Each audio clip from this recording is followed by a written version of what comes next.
How does climate change affect civil engineering? What if we design something for the 100-year storm, but the 100-year storm is a 50-year storm now?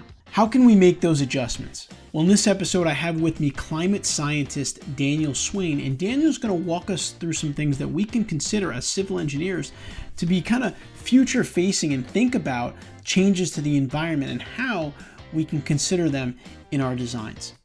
Before we jump in, a word from our sponsor, PPI. Before we dive in, we'd like to recognize our sponsor for this episode, PPI, a leader in engineering exam prep for the FE and PE exams. PPI provides expert prep courses and study resources designed to help you pass the FE and PE exams the first time. PPI's live online courses include hours of lectures, problem-solving demonstrations, exam strategy sessions, office hours, and a passing guarantee. Check out PPI today at ppi2pass.com to see all the options available for FE and PE exam prep. Now let's dive into today's episode.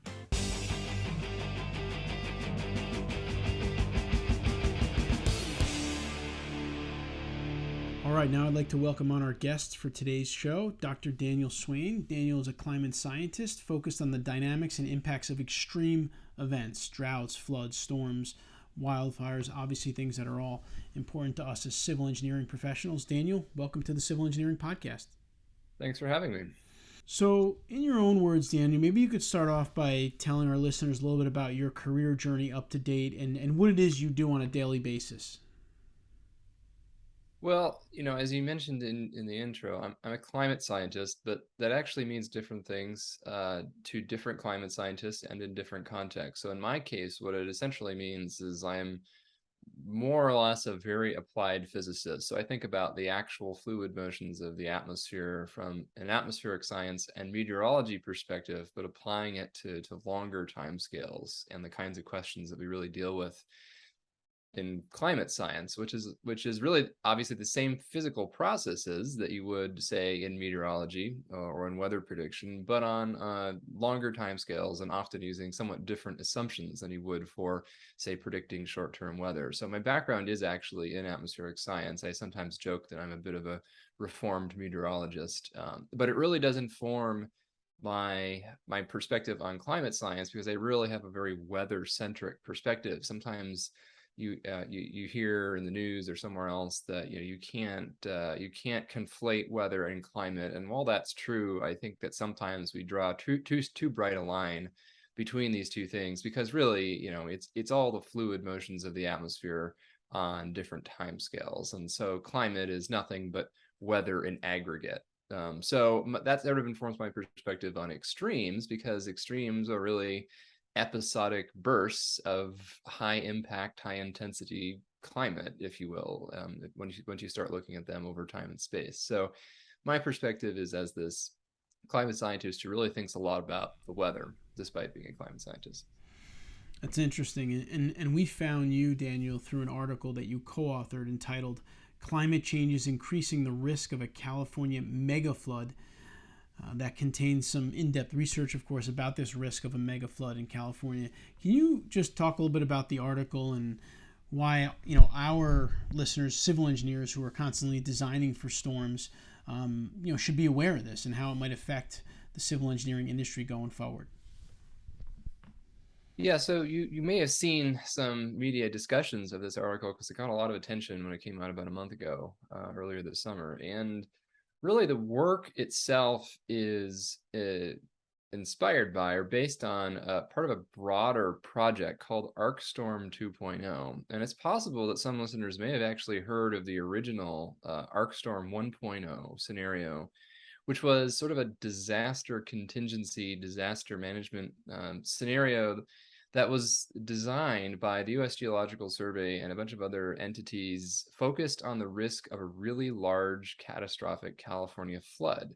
The inspiration for this is the fact that back in 1862, there was a weeks or even months long sequence of extreme storms in California that dropped way more precipitation than anything we've seen in a more modern context, since we've really had modern water infrastructure, big cities, major transportation infrastructure, all of the stuff that we associate with having 40 million people today in California weren't there in the 1860s when there were fewer than 500,000 people living in this part of the world. And so we haven't had a modern recurrence of an extremely severe widespread flood event like that in the era since we've designed and built all of this infrastructure. And so that actually was one of the motivations for doing ArcStorm 1, which is that, well, what the heck would happen in this modern context with everything being built up the way that it is? How much would the flood control infrastructure mitigate things versus just simply not be able to contain the magnitude? Because again, we're talking about something that is far greater than anything that occurred in the real world in the 20th century. Our new version of this project, ArcStorm 2.0, really seeks to update it. Since the original was done about 11 or 12 years ago, it did not include anything about climate change back in the original envisioning of the project. And there have also been a lot of advances in meteorology and climate science modeling tools and analysis since then. So we really wanted to go about this, revamp it for the 21st century climate, realizing that the 21st century climate is different than the 20th century climate, and it's going to continue to be more different as we move forward through the century and as conditions continue to warm. And so essentially what we did is to develop the first stage of this ArcStorm 2.0 project, which is what's described in this paper that came out this summer.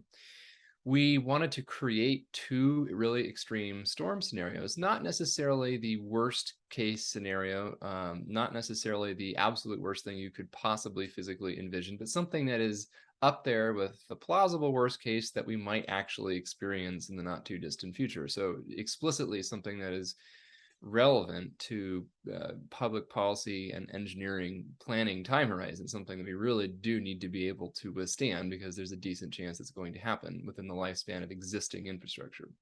And essentially what we did is we coupled climate models, so these mathematical process-based physical models of the atmosphere over long periods of time, with high-resolution weather models.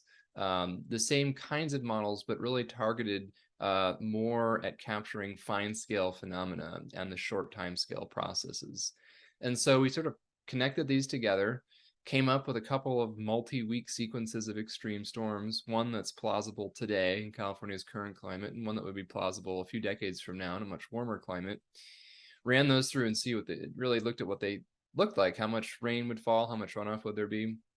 And we also looked at the role of climate change. How much more likely would an event like this be for, say, 1 degree Celsius of global mean warming? We've already blown past that. So also 2 degrees and 3 degrees and 4 degrees, since we don't know exactly where we're going to end up on that warming spectrum. And so what we found is that indeed these reports of seeing upwards even of 100 inches of rain in some parts of California, especially in the mountains, over the course of a 30-day period in that 1860s event is highly plausible, because that is what these physical models spit out for contemporary potential megafloods in California, and that the risks increase considerably with each degree of global warming. In fact, we found that the warming we've seen so far has probably already doubled the risk.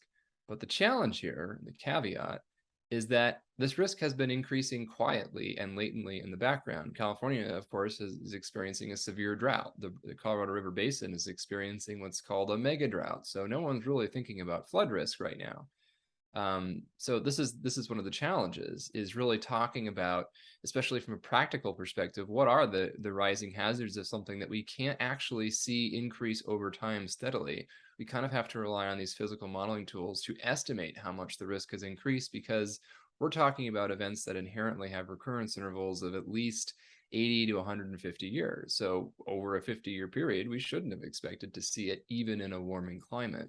But that may be changing in a warming climate. And so this is something that has probably gone from something that could have happened in our own, in the course of an individual human lifetime, but probably wouldn't, to something that now, statistically, I would bet a lot of money that we're going to experience an event of this magnitude in my own lifetime. Interesting. And I think for civil engineers, I mean, when we do our stormwater design, it changes from region to region or state to state, but in a lot of areas you're held to like a 100-year storm that you have to design for should that happen. Now, I don't know if you have a years associated with this mega flood, but I mean, we're talking about, I would imagine, something that is, I guess it may not be that rare anymore in the future. I guess that's another thing that has to be considered. A 100-year storm, what used to be a 100-year storm isn't a 100-year storm anymore. But is there anything from the research that suggests like how often something like this potentially could happen? Yeah, that's something we take a look at, and of course, there's always significant uncertainties when it comes to estimating the likelihood or recurrence interval of really rare events that we don't have good observational constraints for. So, of course, one reviewer question is, how do you know how well these models represent the 200 or 400 year flood? And the answer is, we can't quantify that directly because we don't actually know what the 200 or 400 year flood is because we've never measured it. We don't have a long enough period of record to formally assess that. So the best that we can do is say, okay, well, let's assess it for the most extreme events that we plausibly have good empirical observations of, which are much less. If it's good enough for those, and it's a physical model, so it's not a statistical model, so the physics shouldn't be changing for the highest of the largest events. The physics should be the same. So if you're using a physical model that is good for somewhat lesser events, you kind of hope that it's still good for the greater events, at least more than you might trust a statistical extreme value kind of extrapolation analysis there. That's sort of where we are. But yes, we are able to make some of these estimates. And so for the historical present era kind of flood event or mega storm event, I guess, since we're really looking at the meteorology first, what we found is that in the 20th century, the kind of event we're looking at is about an 80 to 100 year recurrence interval. So it is right in that range that you're talking about. It's no longer a 100-year recurrence interval, and this is sort of what we found about the doubling, is it's probably more like a 50-year recurrence interval already. That is how much the risk has increased. Of course, a 50-year event is still pretty rare, but it is twice as frequent as a 100-year event. And so, that's a pretty big thing.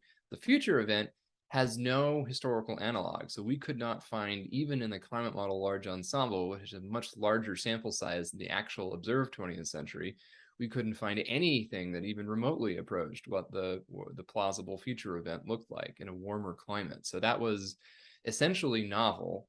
And what we found that in the future climate, if you adjust your baseline to be, okay, how rare is it, 30 or 40 years from now when it's much warmer?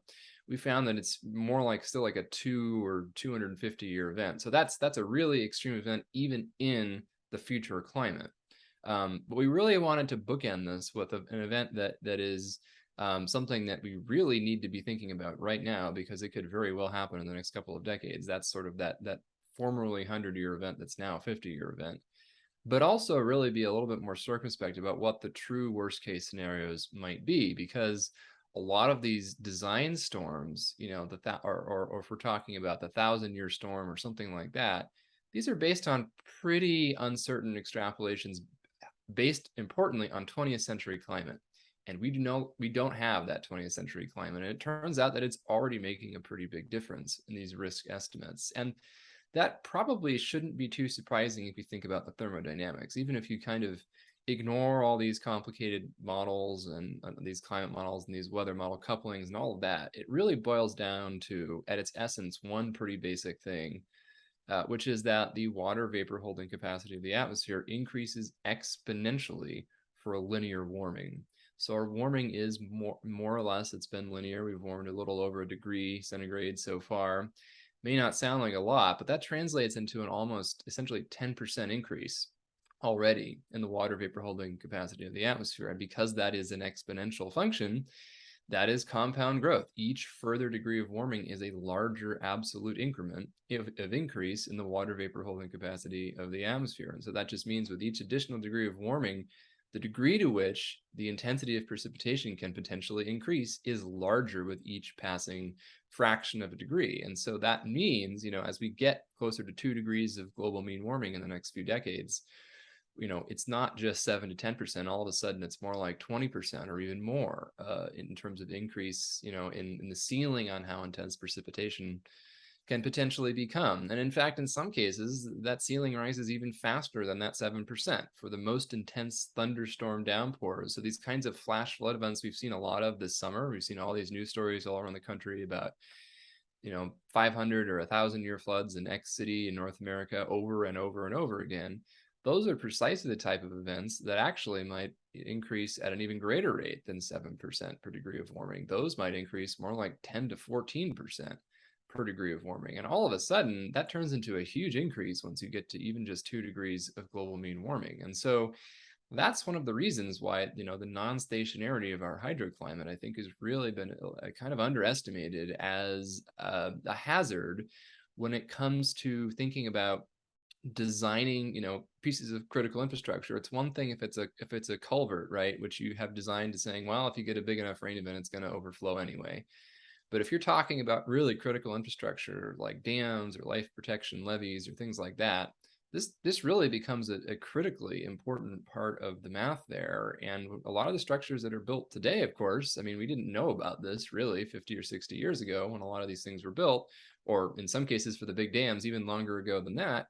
So we have all these structures that were designed to a particular standard, and that may have been a reasonable standard at the time. But the problem is, it probably isn't a reasonable standard anymore in a lot of cases.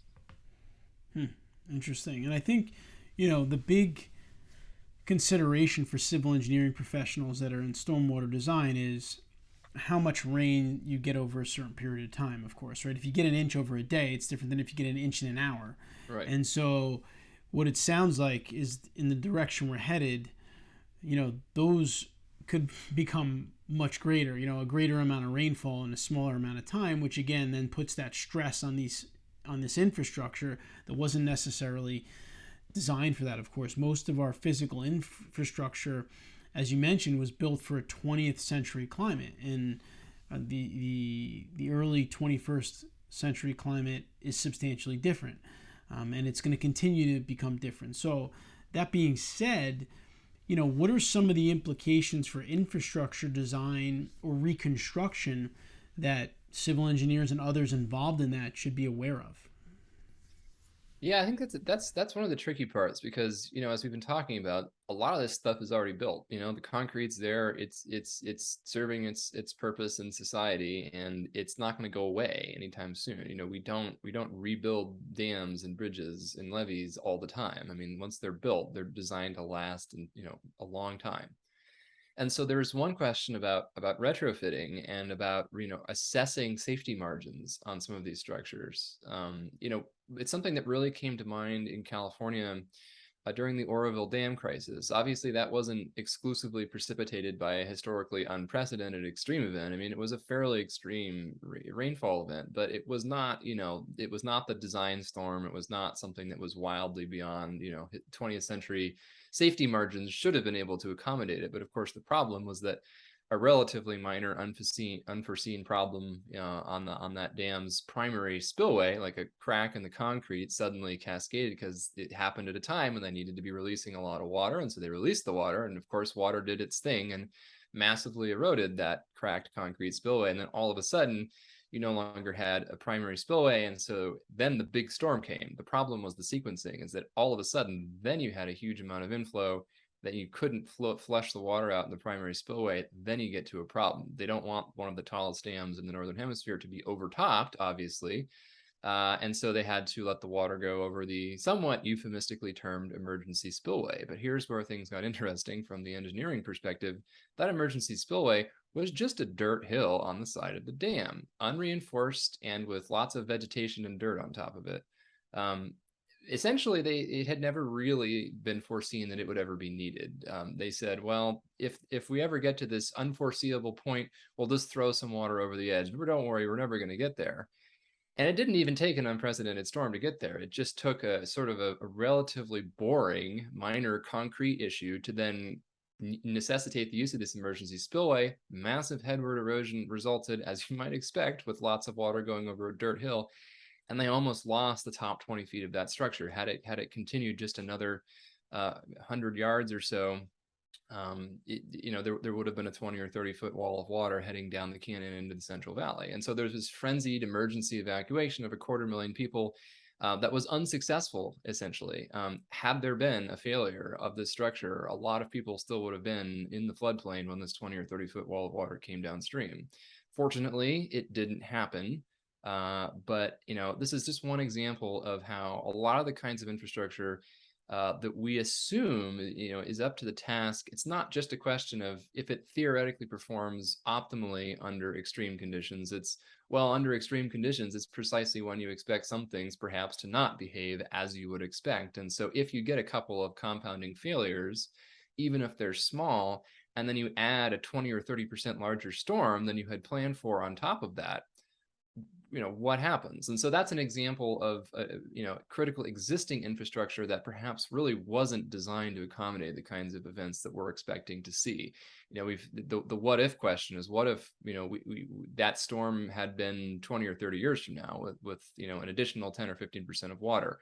We honestly think the outcome would have been different, and that might have made the decisive difference between a catastrophic failure and one that ended up ultimately more manageable.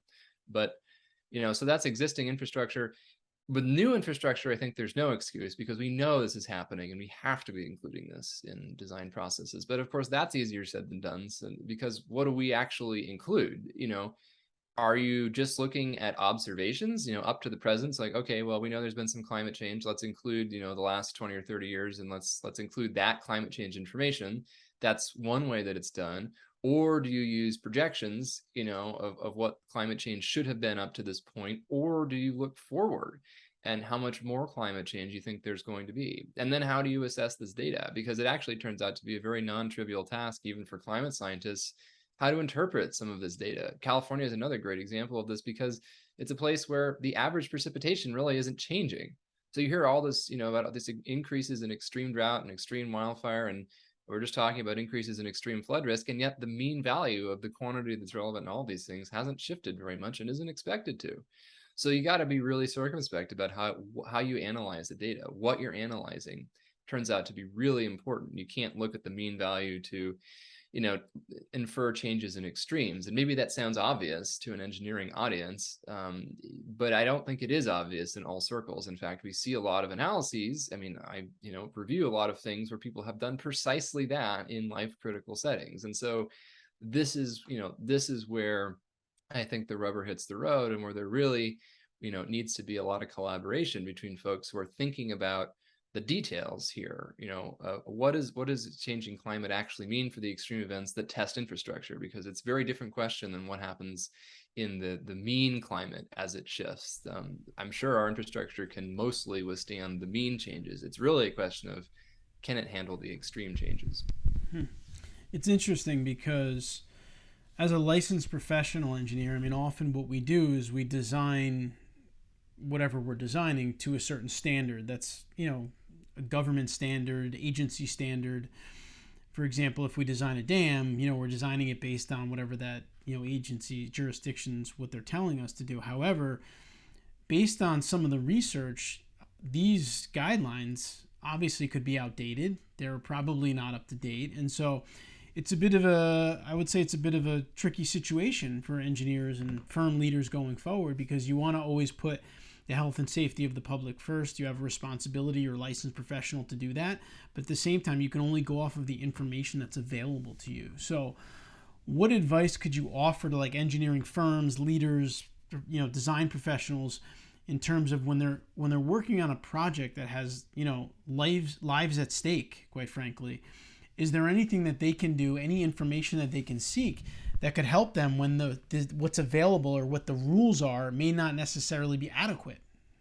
Yeah, that's a really good question. And it's actually a question that I've gotten a lot, not just from engineers, but in other circles too, public policy, also anyone who's trying to use climate change data to make important decisions in some context. Civil engineering certainly falls into that category. And I think one of the challenges is that the way a lot of this data is presented is very opaque, and I would argue sometimes very poor. And I've seen a lot of misuse and abuse of climate model projection data, frankly. I mean, more often than not, I would argue that when this data is applied to specific problems, often it's miscontextualized, or somebody makes the mistake, for example, of conflating changes in the mean with changes in extremes, possibly because it's the only change factor that is presented in the finalized published data set. That is part of the problem, is that a lot of the underlying data in these things is not very easy to access or easy to interpret. And so I think probably the safest thing is to actually have conversations with folks in the climate world who have actually thought about how not to misuse this data and sort of and what the caveats are. What's the best way to make sense of the data that are available, and how to use it optimally to get an honest assessment of, of what the risks are or are not in a given context. And it's really hard to do this, um, internally. I mean, this is like it's like a full-time job just to keep track of how to interpret some of these data sets. So we've kind of gotten to this point where big data and just the inherent complexity of the kinds of modeling exercises that are done in the climate world make it difficult for outsiders to interpret sometimes. And I think that that's both frustrating, but also kind of unavoidable in the context of that's just the nature of the data. I do think it would be, and this is something else that I spend a lot of time on. I mean, in addition to research, is science communication, doing a lot of public facing science communication work, is that communicating sort of these caveats and uncertainties, not throwing our hands up and saying, oh, we can't do anything with anything, we don't know the answer, but actually being quantitative and saying, okay, here's the best available information, here's what we think is happening, here's where we're not totally sure about it, and here's what I would recommend how you move forward. What's the safest way to make the fewest unnecessary risks. And I think that being honest about these things and being willing to have those conversations on the climate side is also really important. I think historically there's been a lot of let's throw this data out there and surely it'll get interpreted correctly kind of philosophy, which of course is not the case. So I think that collaboration is really important there, even if it's on a somewhat minimal basis, just to say, hey, does this methodology that we're planning to do, does this make sense? Is there something obviously wrong with this?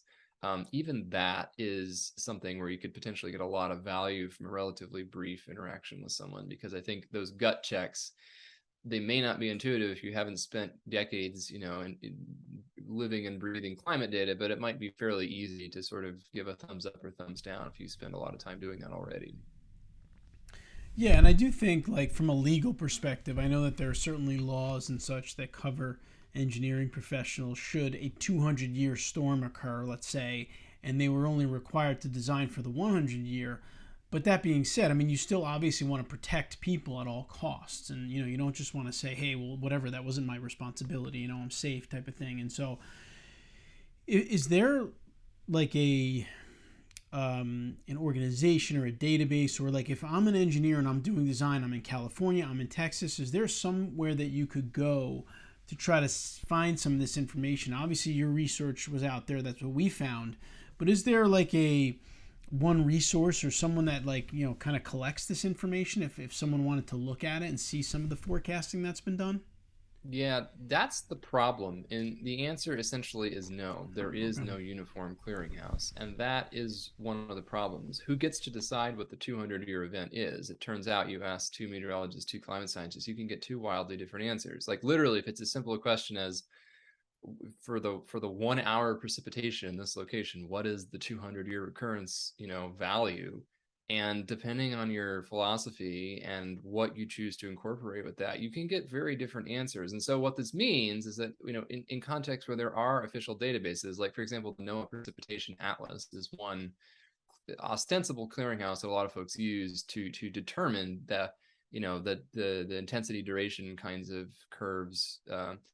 One of the problems with this is that it's empirically based. They just base this on with the data that we've seen so far. And so 90% of the data is from the 20th century still. And so it has some new data years in it. But, if you're doing statistical fits to models that include mostly data from a climate that no longer exists, is it accurate? Also, beyond that, and this is sort of my philosophy as a climate modeler, even if we magically had, statistical models where you could get a 200-year estimate just from the last 10 or 20 years of data or something, so it'd be more up to date, then the question is are the events that we actually observed in a particular location representative, whether it's over 30 years or 100 years, of the full range of things that actually could have occurred during that period? And this is sort of it seems like an esoteric point, but it actually ends up being really critical. Sometimes folks will make estimates about the influence of climate change by saying, okay, let's take the 20th century climate and let's just add 20% to the big extremes. Like, let's just say repeating pattern, but then the magnitude is higher. It's better than doing nothing. But the problem with that kind of approach, and the issue with the statistical fits that you get out of using historical data, is not only that the climate has shifted in its mean state, which it has, but it's also that in any given period of time, we may not have necessarily seen the particular sequence of weather events that could generate the theoretical maximum. So it's not just, in the 20th century, we must have seen the storm patterns, that would cause the biggest floods, but now climate change is just adding more moisture to those same storm patterns. We might also be seeing different storm patterns. And it might not even be due to climate change. It might just be because we happen not to see these particular sequences of events in the observational period. And this is one of the reasons that, why we, increasingly as climate scientists use what are known as large ensembles. So we don't just perturb, the models moving forward and get different branching future plausible futures based on uncertainties about how things might change moving forward. We also do that about the past.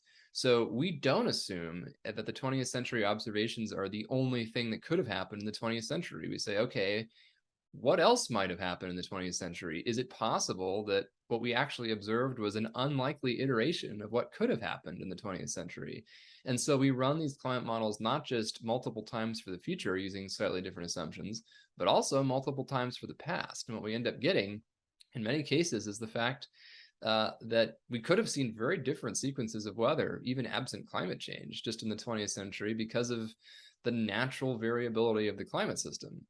And the reason I'm getting a little bit into the weeds here is to say that when we use these, to the extent that there are these clearinghouses like the NOAA Precipitation Atlas, or there may be other databases in other realms that are similar to that for other variables, we're relying on the fact not only that the observed climate is not changing over time, which we know isn't true, but we're also relying on the fact that what we actually observed during whatever period is used to derive those estimates was fully representative of the entire plausible range of things that could have occurred from a sequence of weather perspective, which it turns out also isn't true. So it's really hard to develop these databases and these clearinghouses and these standardized things. That's one of the reasons why they don't really exist, is that there is so much uncertainty. And so that's where it gets really tricky.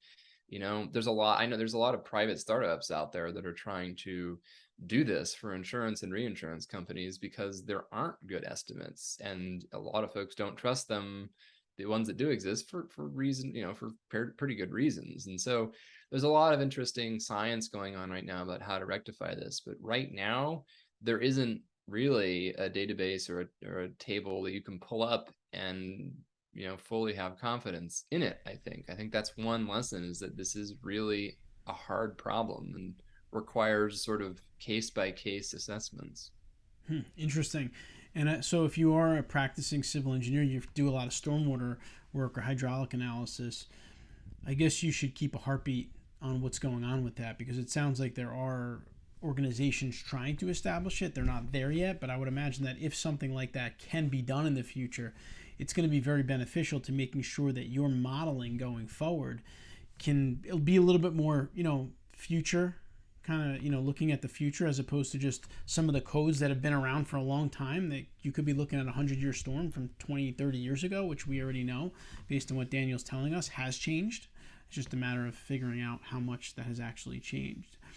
So, Daniel, just to switch it up a little bit here, you have a unusual or interesting role, which is supported by UCLA, the Nature Conservancy, and NCAR, that allows you to be a practicing Scientist-Communicator. So what does a practicing Scientist-Communicator do? Tell us about the role, why it exists, and why it's kind of rare, because I've never heard of it before.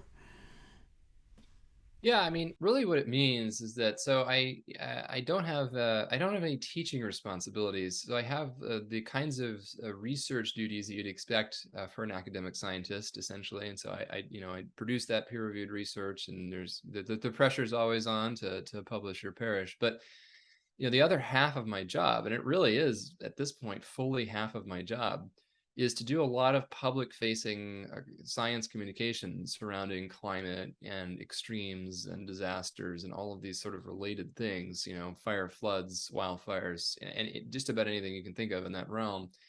And what that means in practice is anything from briefing members of Congress, on a short notice basis, to writing popular science pieces for Outside Magazine or something, or blog posts, or doing lots of media interviews. I at this point I do around 150 media interviews a year.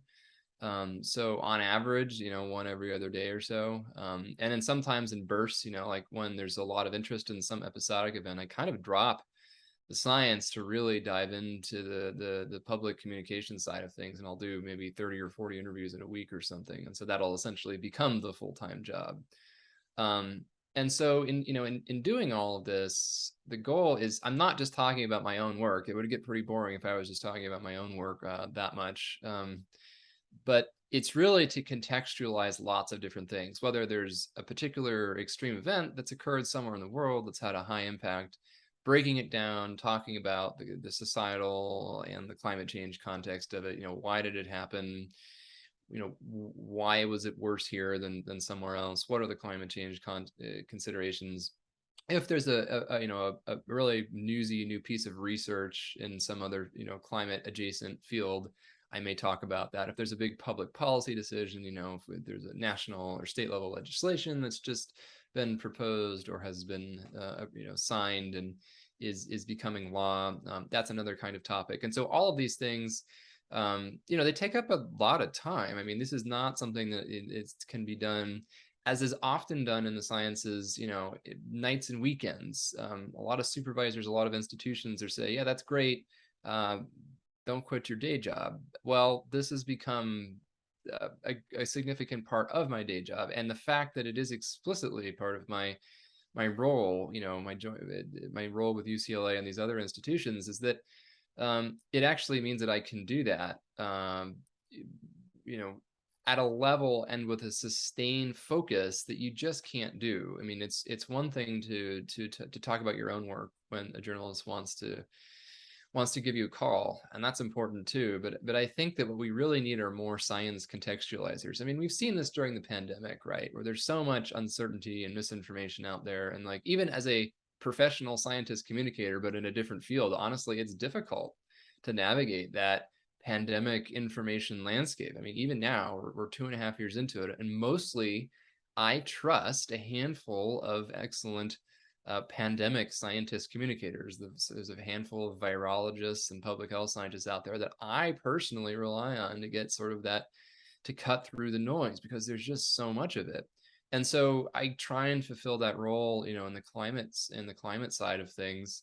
But it's hard because institutions don't really support it. I think we've moved away from them actively disincentivizing it for the most part. I mean, it used to be severely frowned upon. God forbid scientists seem like they're human in the public eye, or worse, God forbid you don't just work on research that you're funded by grants to do. But I actually think that has certainly changed. But on the other hand, there isn't a whole lot of institutional support for it. So it's like, yeah, go for it. You still got to do everything else you're supposed to be doing. And so that's the problem, is there's only so many hours in the day. And so that's where I'm fortunate to have the role that I do, where the institutions that I'm supported by actively say, yeah, this is valuable, you should be doing this, and this is part of your job in addition to the research. And so that's sort of what's so unusual about this kind of role. That's really interesting. I think it's great that the scientific community is getting behind a position like this. I think it's something I wish in civil engineering we could do more of. We could have more civil engineering communicators, quite frankly, because anytime something happens, like we had recently a building collapse in Florida, there was also a pedestrian bridge a few years ago in Florida. People have questions. People don't understand. There's a crack in the building, then they think the building's going to collapse potentially. So I think it's great that the community is embracing a position like this, because it is really important. I think both for that professional community and also just for citizens in general, to be able to have that gateway between. So that's really awesome. All right, so we're just going to take a quick break here. We're going to come back and we're going to wrap up with Daniel with a couple of last career-related questions.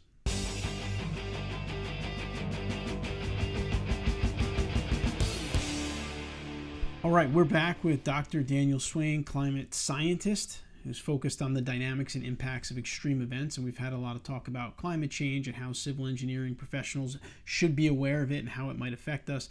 But now we're going to wrap up here and just switch it up a little bit and throw a couple of career questions at Daniel. So, Daniel, first question for you. Are there any specific rituals that you practice every day, maybe a morning routine, a lunchtime routine, or just something that you do consistently that helps you to accomplish your professional goals? It was kind of funny when I saw this question in the queue. My initial thought was, "Wow, I really don't have any rituals," and maybe it's partly because of this kind of role that I have professionally that I mentioned, which requires a huge amount of flexibility and a very large amount of day-to-day variability in schedule and sort of what I'm doing. I actually call it the Swiss cheese schedule, where I'm constantly busy, but often not until the last minute. I let my schedule have lots of holes in it and then fill them in at the last second, because that's often what's needed if you're doing public engagement. A lot of these are last minute requests, and so to be able to accommodate them requires that Swiss cheese schedule. So I'm not so sure that I have any particular rituals in any regular sense like that. I know a lot of folks really rely on that, and perhaps it would be a good thing. But I think in my case, the answer is largely no. What about for like your research though, or when you're doing research or writing, do you have to then at that point block out something? I would imagine you would, but Yeah, I mean that is true, and so I think it's, I guess, in a temporal sense they're irregular, but yes, I mean what I do when I need to get research done, and I'm kind of in one of those moments this month. What I'm going to do is I'm going to say, okay, these are days where I'm not going to be doing any interviews. These are days where I'm not going to be writing any blog posts or doing any popular science articles. I need to sort of buckle down and write some code or write a paper or plot some figure, whatever it is that the task at hand is. And so context switching, sometimes I'm just switching back and forth hour to hour, but it's difficult, as you know, to do deep work in that context. So for deep work, I do dedicate individual days to doing, the research, the analysis, those kinds of things, because yes, it is difficult to flip hour by hour from doing a TV interview to writing code that needs to be exactly correct. yeah, for sure. And I think that's similar in the world of civil engineering because we're designing projects, but we're dealing with stakeholders constantly. So you really got to, be smart about time blocking. All right, how about books in your career? Is there sometimes we read a book or two that we always remember it, we always go back to it that helped us. Anything for you specifically, or?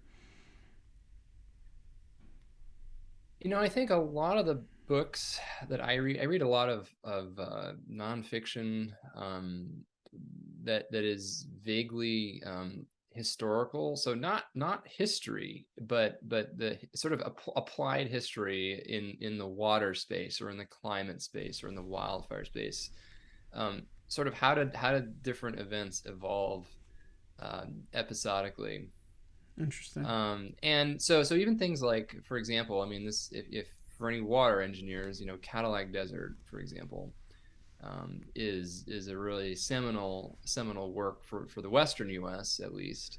And that's not a technical manual by any means. Right. There's no equations in there, but I think you learn a lot about not just the way that the climate works and the way that the hydrology works and the way that human systems interact with these things, but also a lot of the points of failure where we have really tried to, and in some cases succeeded wildly, but in other cases failed to sort of manage water in the way that we wanted to at the time. So that's just one example of the kind of things that I try. I like context. I feel like a big part of my job is providing context and deeply contextualizing new things as they emerge in the world of climate and in the context of society. And so when I find books that do that well, that contextualize the natural world in the with respect to society or the environment or whatever contextualization is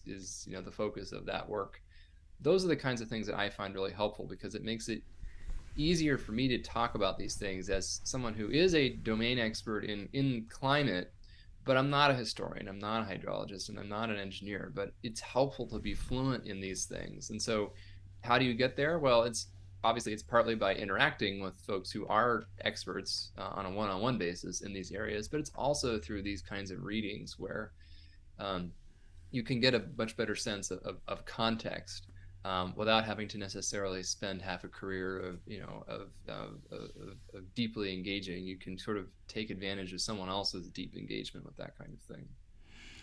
That's great. No, I like that a lot because I think a lot of times we deal with numbers, and numbers are important, but like you said, they can it can be dry to try to explain things to someone. So anytime we could put context around it, stories around it, I think is valuable. I think it's the same for scientists and engineers for sure. We ask this question often of engineers, and I may or may not apply to you, but I'll ask it anyway. In terms of your career, if you've had a manager or supervisor, someone you've had to look up to, if you think of them in terms of your favorite managers, what made them your favorites? What we try to uncover here is, what makes a good leader, a good manager in the technical fields from your experience. And I know it may be different than a practicing engineer, but certainly you might have some thoughts.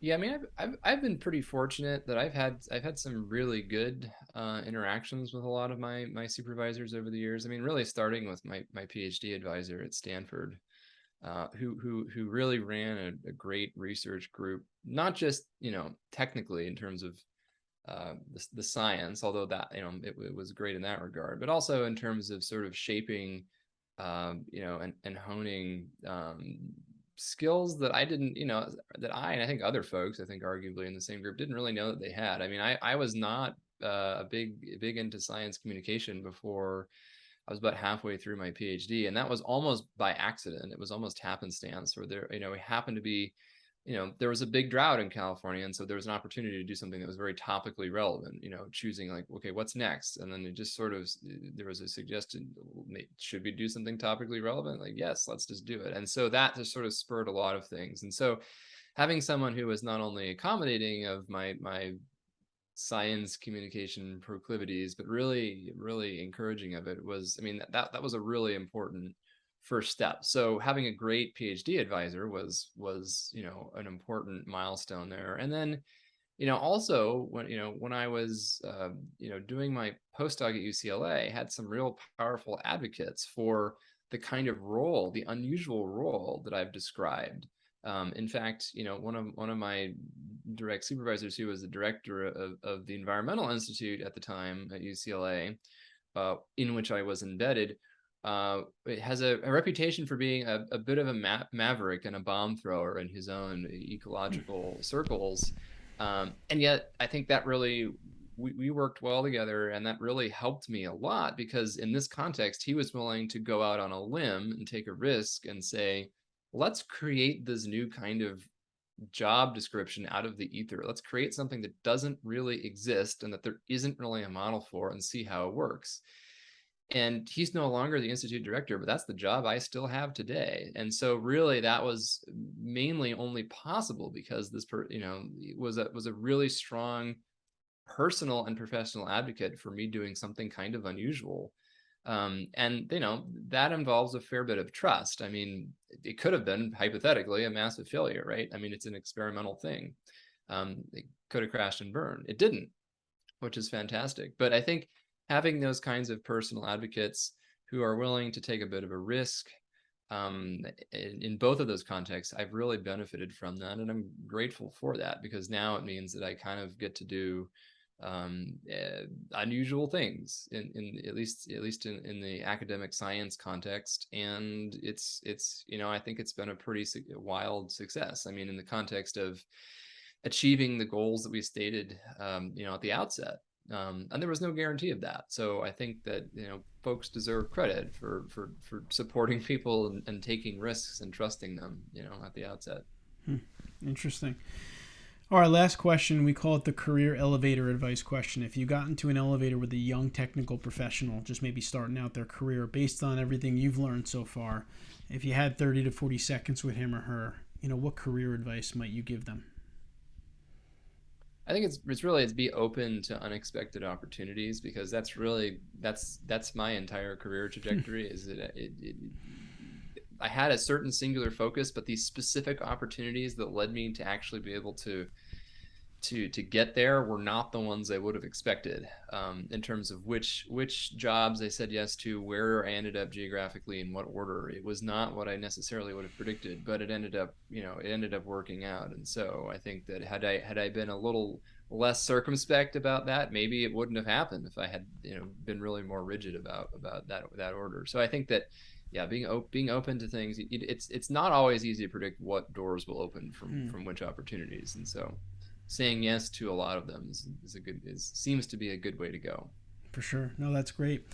Well, Daniel, thanks so much for spending some time with us here on the Civil Engineering Podcast. We really appreciate you talking a little bit about climate change and how that might affect what we do as civil engineers, and for also sharing a little bit about your career journey. Thanks so much for the time. Thanks again. Well, I hope you enjoyed my conversation with Daniel. I know we covered a lot of different things, but I think at the end of the day, climate change is real and it has an impact on our designs as civil engineers, and we need to be cognizant of it and kind of keep up to date on information as it becomes available. So I hope that this episode helped you to think through that. Please consider subscribing to our channel here. We put out videos on a weekly basis to help engineers become better managers and leaders. I'll see you next week.